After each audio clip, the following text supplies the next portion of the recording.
Avui en Històries i Personatges volem presentar-los un grup de música de la Pobla del Duc. Ja van estar així fa uns quants anys, són Second Coming i enguany han presentat el seu tercer disc d'estudi. S'anomena Fallos 13. Bon dia. Bon dia, José. Benvinguts de nou. Fallos 13. Bueno, pues sí, Fallos 13 és un nom que és molt simbòlic perquè nosaltres som els germans Fallos. I Salva. I Salva Santos, per suposat, però vam veure que era una bona idea donar que actualment la societat està com que amb moltes errades, no? I té un contingut crític prou evident, el disc, i vam pensar que aquest joc de paraules entre el cognom i la situació actual, el Fallos 13 podria ser un bon nom, i a nivell periodístic la veritat és que dona molt de joc perquè sempre sol ser una de les primeres preguntes que em fan. Què Fallos 13? Això què és? No?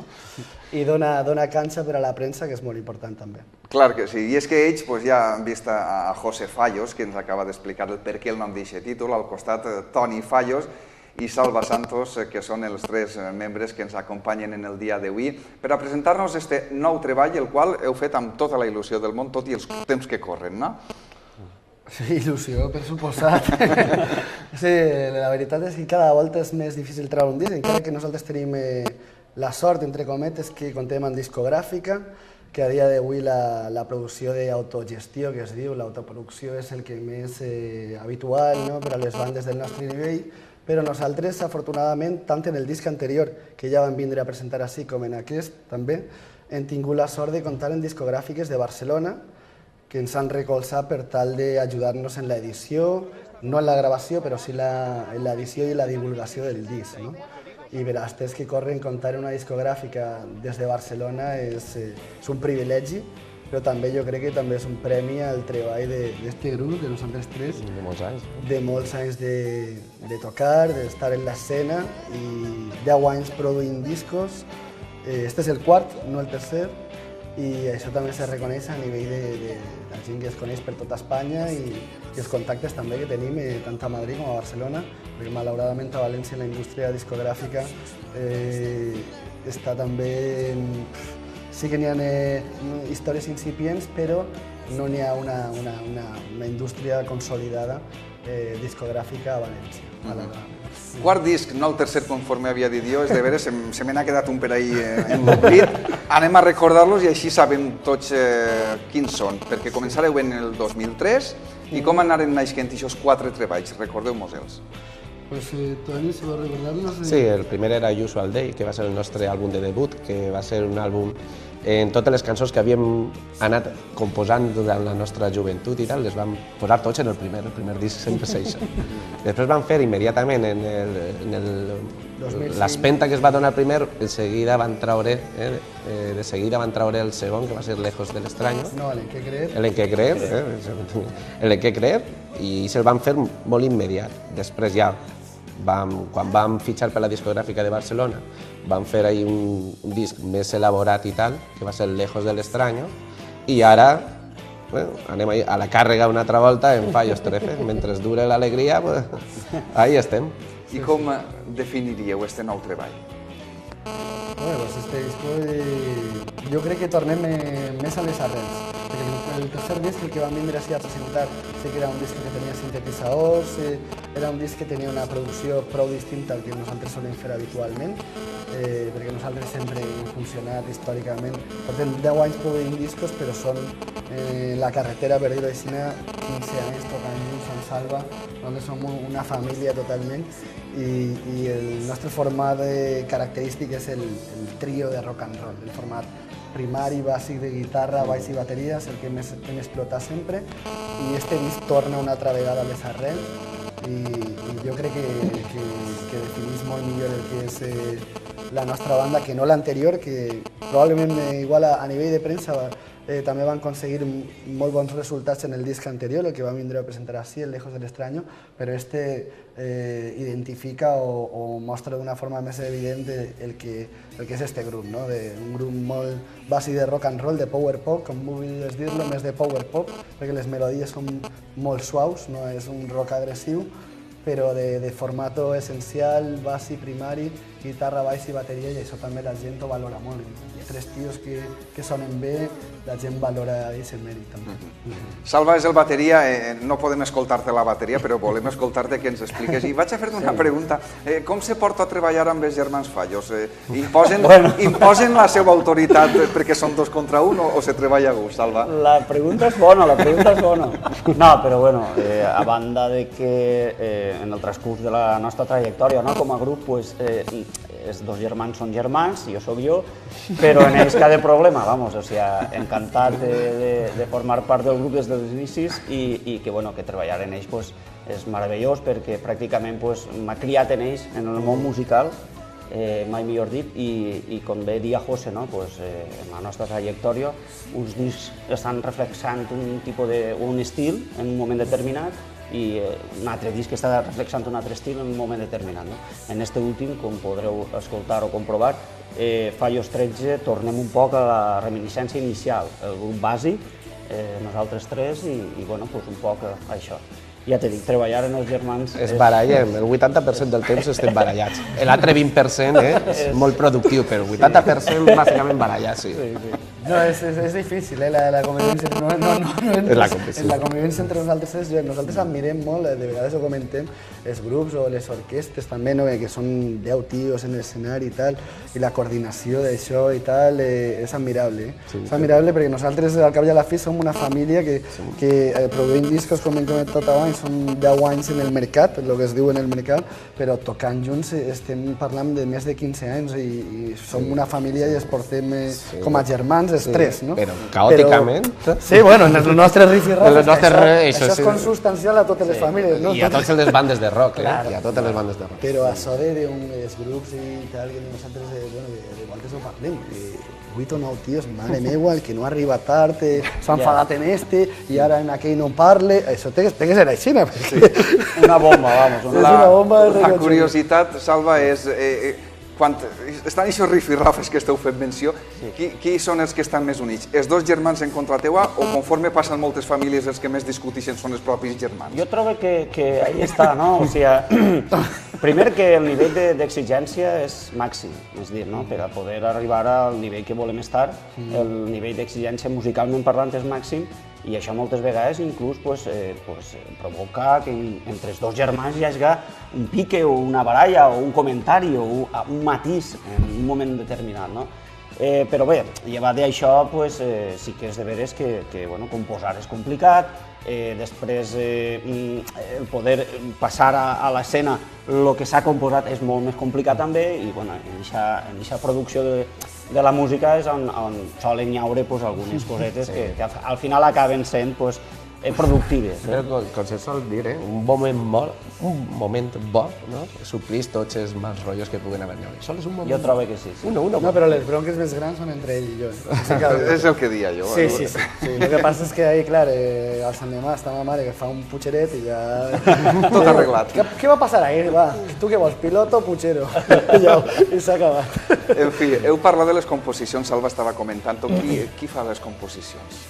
Ahí és una tasca col·lectiva, sobretot el producte final és una tasca col·lectiva totalment, perquè ahí Salva intervé en lo que és en este ritme, anem a clavar estos components o un doble bombo, tal, cada un aporta i sí que el que és a nivell primari qui presenta les cançons al col·lectiu per a donar-li forma, en este disc sí que he aportat jo estos temes, que després en altres discos ell ha aportat algunes altres cançons, però la composició és una tasca compartida i de fet els drets d'autor per a rebre els milions d'euros els tenim a mitges.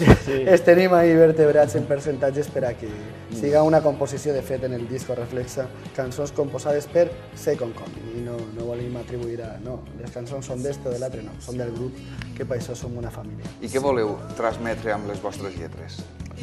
Bueno, ahí podem opinar els 3, però este disc... Sí, Toni. Sí, jo crec que este disc és que en la conjuntura actual, si no reaccionem, si no protestem dins del nostre àmbit, si no intentem millorar les cosetes en el nostre àmbit, estem perduts. O es moguem o ens aplasta. Efectivament, el sector de la música, com tots els sectors, es troba en un moment complicat. Si per als grans grups de vegades és difícil treure un nou disc al mercat, com aconseguiu fer-ho els grups més modestos? Pues això és lo difícil per a nosaltres. Ahir, com t'he dit abans, que sí que hem aconseguit el suport de discogràfiques de Barcelona, que això ara és molt difícil, i que poden tirar-te un capot en la seva logística, en la seva infraestructura, i després nosaltres, una de les grans qualitats que té aquest grup, al meu parer, és que som un grup que no para de tocar, i això refinancia despeses que tenim.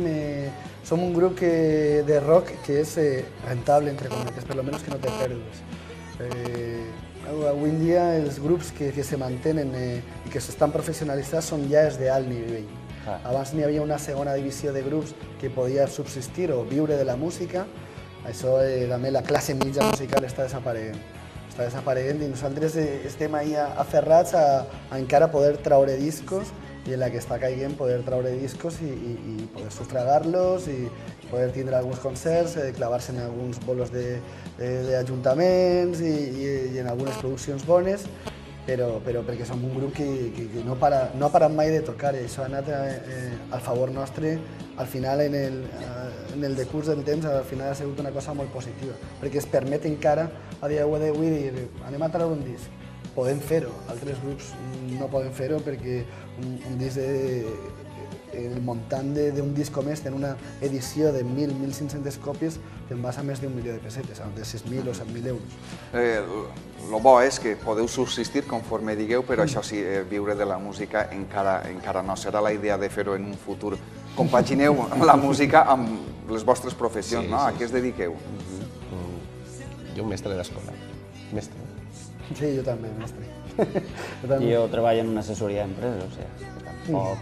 És a dir, compagineu la les il·lusió vostres nostra, professions. per supost que sí, i ojalà arribi, seria poder viure Clar. de la música perquè realment és el que ens agrada. Bueno, no sé. Jo, a nivell personal, la meva il·lusió és continuar tocant. Per supost, per supost. Mentre es puga. Podeu anar compaginant-ho, no? Sí, Mentrestant. compaginant-ho i anar funcionant i anar podent tocar les nostres cançons, defensar-les, Per supost que sí. la sinergia que es produeix en el públic. Simplement, jo en això És que l'altra lectura és això, no? Estar professionalitzat musicalment al 100%.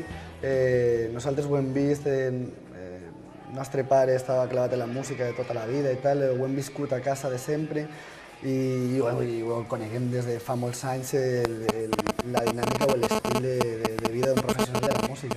Això hi ha que voler portar aquesta dinàmica. Nosaltres quan veiem aquestes grans gires d'estiu i tal, estar 3 mesos fora de casa, d'ací cap allà, pues, igual nosaltres preferim les nostres actuacions de cada setmana i poder compaginar-ho amb la nostra feina habitual també jo crec que és l'idoni. Podem mantenir que comenta ell.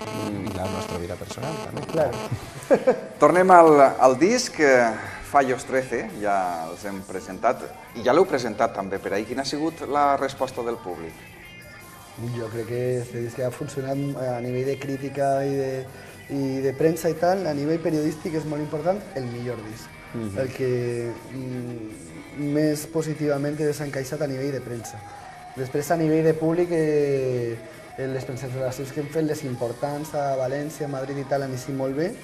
Tampoc és que la gent explota massa, a València n'hem fet 2, a Madrid n'hem fet 1, a Barcelona encara no l'hem presentat, encara que hauríem, perquè la discogràfica és d'allí.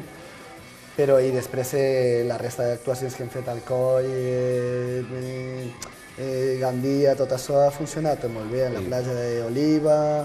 I el nostre feudo personal, a la Pobla del Duc. I la Pobla del Duc i l'Olleria, que és la població que més estima, de rock and rollera de la comarca. Anem a vendre'l, que això és importantíssim. Anem a vendre'l. On es pot adquirir?